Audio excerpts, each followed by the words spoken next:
Tous les rouges, les verts, ces couleurs qui sont très pressantes, très frais et encore très saturées.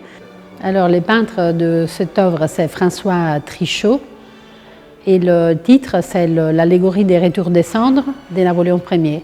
Eh bien l'œuvre, quand il est arrivé à l'atelier, au fait, ça se présentait de façon très assombrie. La surface était d'abord très accidentée, c'est-à-dire qu'il y avait plein de fripures, des blanchiments, des réintégrations altérées, et c'était surtout très très sombre.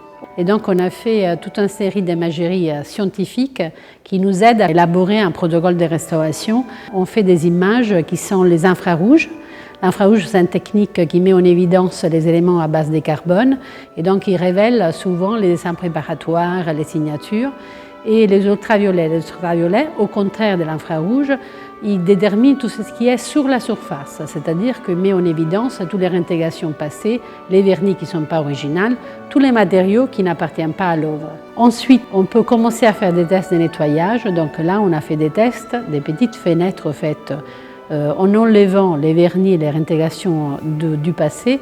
Et on a pu découvrir, commencer à découvrir la surface de ce tableau qui a été très émouvant parce qu'il a relevé des couleurs qui sont très fraîches au fait et qui étaient insoupçonnables au départ. Alors ici on a découvert tout d'abord qu'il y avait une partie de ciel bleu. On a découvert aussi toute cette partie basse où il y a beaucoup de personnages. Alors vous voyez, c'est des personnages qui sont des visages très différents les uns des autres. Tous les rouges, les verts, ces couleurs qui sont très pressantes, très frais et encore très saturées. Et donc c'était vraiment quelque chose d'intéressant de découvrir une telle richesse des personnages, des détails après le nettoyage. Et là, ça sera encore plus, je pense, une fois qu'on a achevé la réintégration.